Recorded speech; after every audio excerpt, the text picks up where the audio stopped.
2, 3, 4, 5, 6. Run, run, going faster miles an hour. Gonna drive faster, stop and shop. With the radio on and the neon when it's cold outside. So here, I reckon y'all know, this is it's a Cobra. It's a continuation model. It's a SC, so the Sport Competition Cobra. It's a 4000 series, but it's still a CSL, so it's approved by Shelby. You see it's got the little Shelby shit in the inside.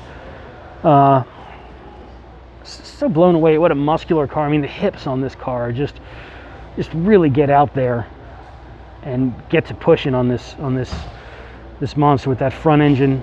So top heavy, but you throw this big engine and this big rear end and these massive wide tires underneath it, and you really do something. So right next to the Shelby Cobra, however, is the Shelby Series 1, which was big on promise, but it sort of didn't follow through on everything Shelby had proposed. It was an Oldsmobile Aurora engine, which is a V8. You can see the massive air duct there, but it really just wasn't.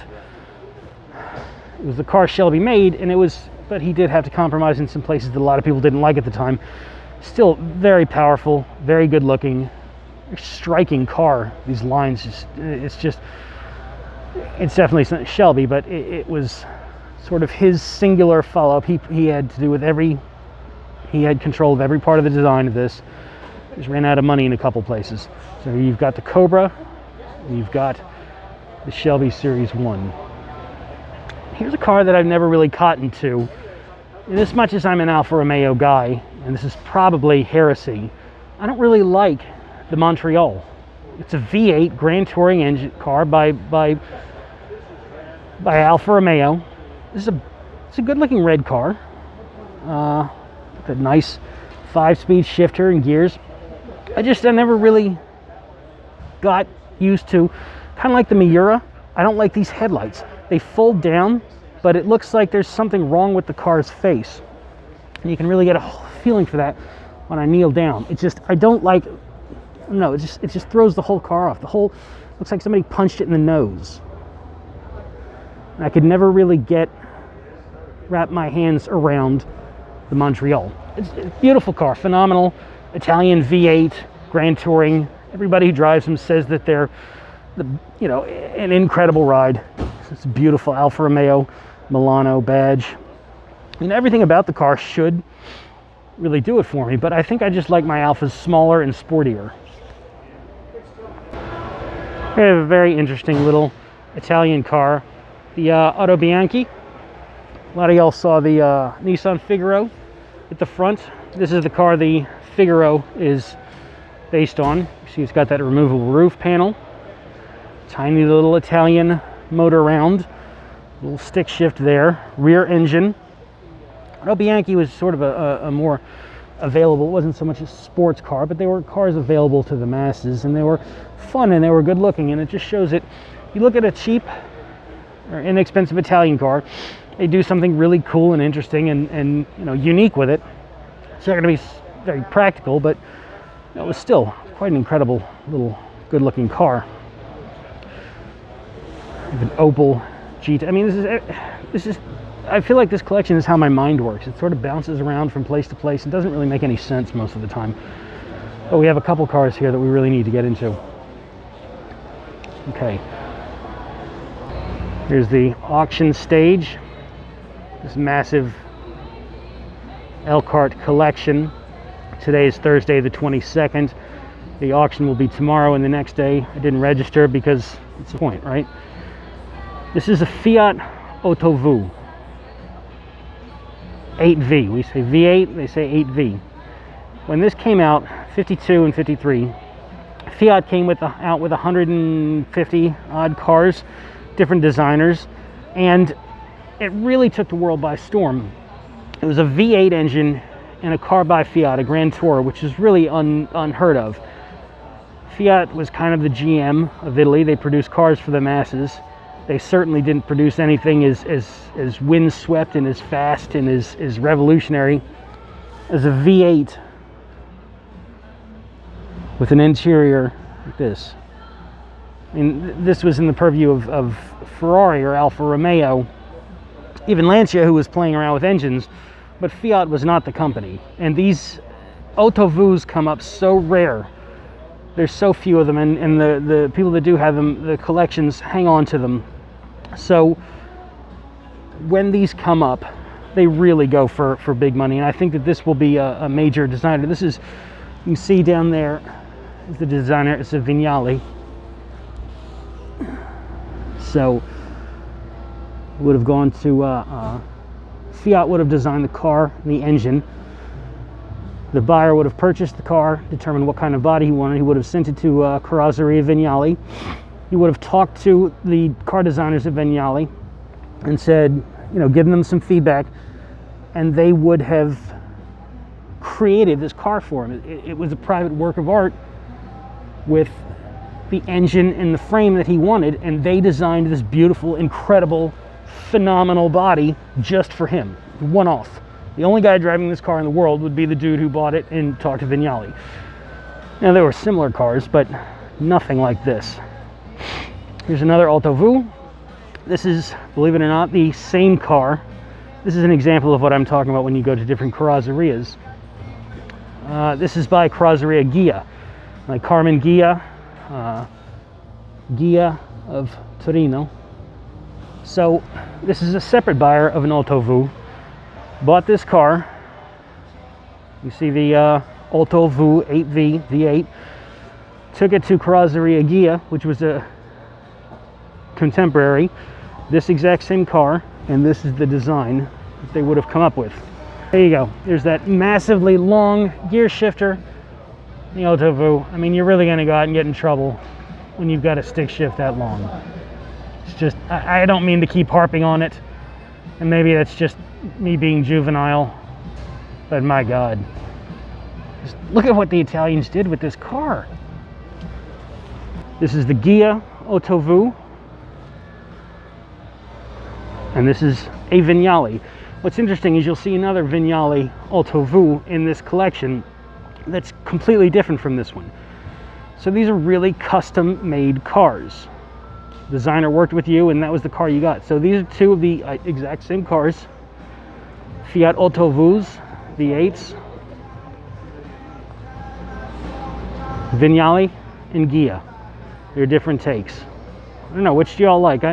I'm partial to a lot of Ghia's designs, but I like Vignale too. I mean, they're incredible. The older original Vignale Ferraris are just incredible with their wide open grills.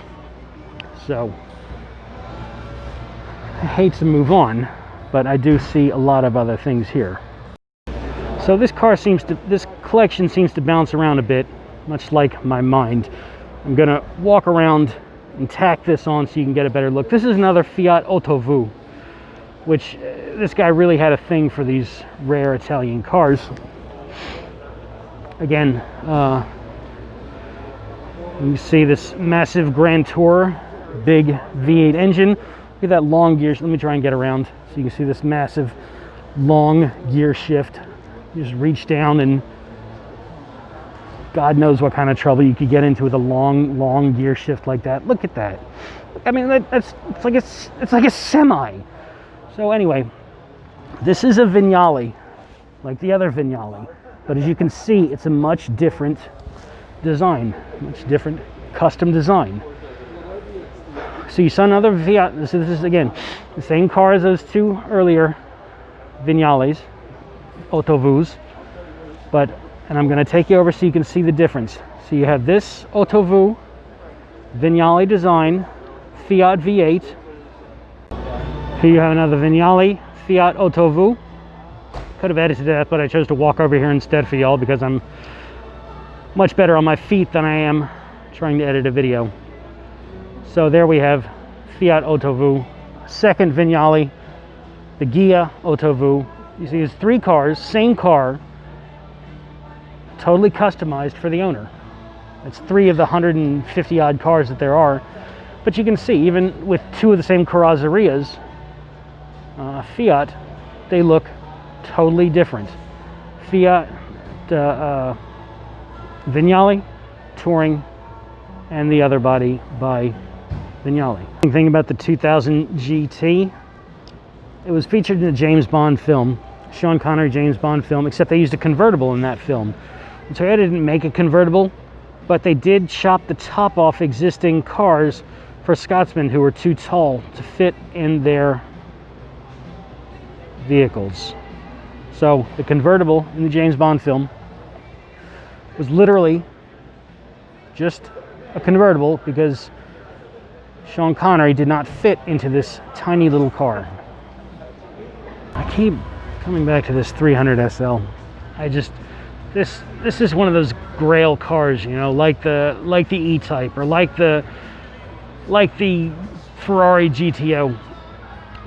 For me, I know everybody's got their own based on generation, so I don't mean to force my car choice on everybody, but the 300 SL was the GL, I'm sorry, the Gullwing was, seeing these things in person is just incredible.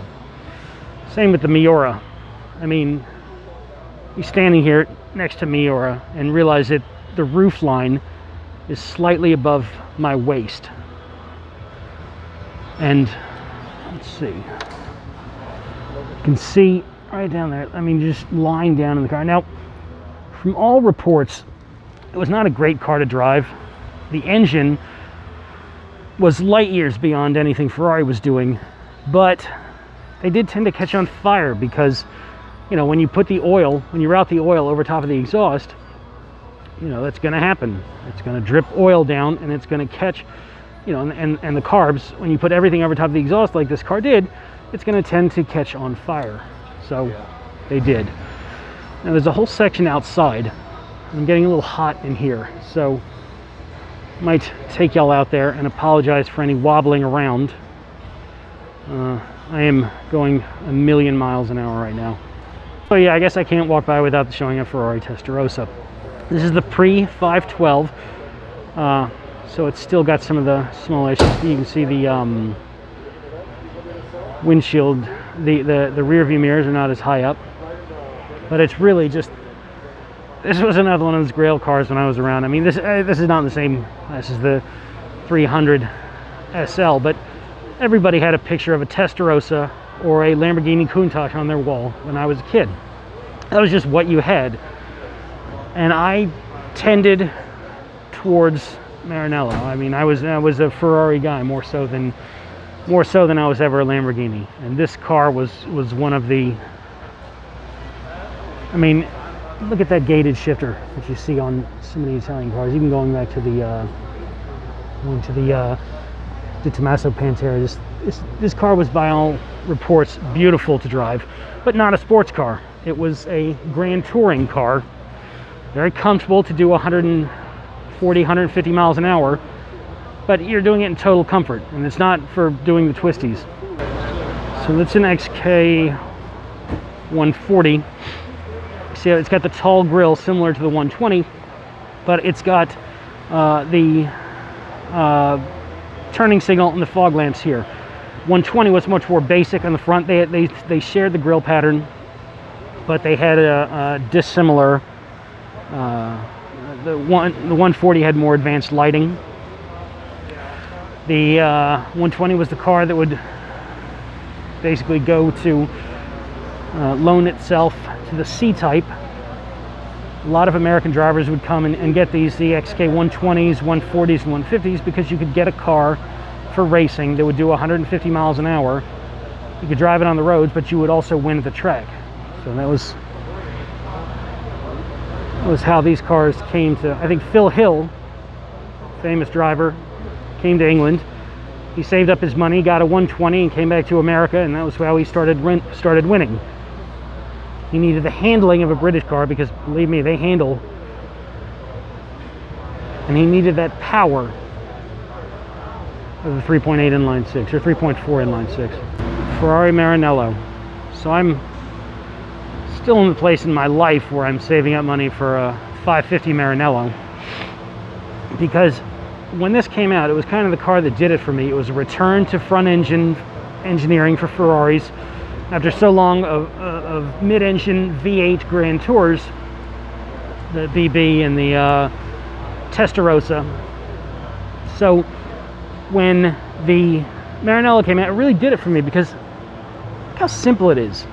It's a very simple design. It's not one of those shocking Ferraris. Maranello is a car you could drive it to the grocery store and not have a million people crowd around your car and ask how fast it goes. It's just kind of what does it for me. Still got the gated shifter. It's the last generation, because the 575 that came after it did not default to the manual. It was rare to find a manual in the 575 Maranello. But this was the first time Ferrari returned to front engine V12. And it's so clean. It doesn't have all that mess in the background when it's a mid-engine. It's just a very clean car. And this is a McLaren something or other. I must say I'm kind of ignorant. I guess this is a McLaren also. I don't know much about these cars. I know that they're fast, and I know that a lot of people, these are the next generation. And so, I will, here they are. I don't know much about them. Hold on. 650S Spider. McLaren has upped the ante. A company like Ferrari, and McLaren, I know, is beating them their own game in a lot of places. So I'm not taking anything away from them. It's a phenomenal company. It's an incredible car. It's beautiful looking, but this generation just doesn't do it for me. So I'm really not as into these two cars. Here we have the Ford GT. This one is actually owned by Wayne Gretzky, for those of you who fans. This was Wayne Gretzky's personal GT heritage. Got the Gulf paint scheme. It's a monstrously fast car. See those hippie cars. I love those hips on a car. And the interior is very Spartan. See, it's got flipped switches. The seats are vented just like the original. So really, and it belonged to Wayne Gretzky, so you can drive very fast to go watch hockey. See, there's a whole section outside. It's a nice little Land Cruiser, FJ series, which are phenomenal. It's the extended back end too, which is rare. So a really beautiful car there. Oh, I was talking about the Fiat Dino earlier, and here you see a Fiat Dino converter. It's so insane. You just I just bumped into a Fiat Dino. Sorry about that, y'all. So anyway, you have the Fiat Dino with the 2.4 liter V6 to match the Ferrari over there. Get a little idea of the interior. So it looks like he put a lot of modern engines, modern radios in his car, which would have been quite an engineering feat, but it means he drove them, so that's good.